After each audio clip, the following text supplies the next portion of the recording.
Hello everyone, welcome back to my channel. In this video, we will go over how to invite a team member in Pipedrive CRM. So let's begin. First, we need to tap our profile in the upper right corner of the browser.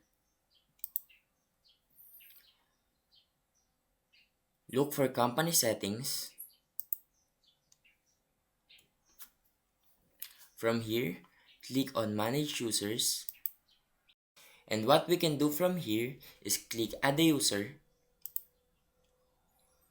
put the email of the user,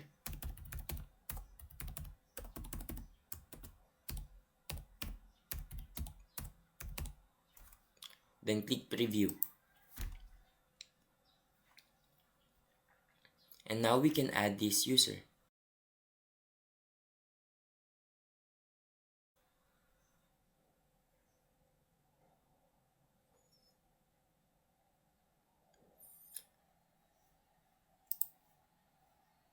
Here we can see that Jolo Macklin will receive an email and he needs to accept that. And after that, he will be successfully added as a team member. So that's everything for this video. If it helped, please leave a like and subscribe.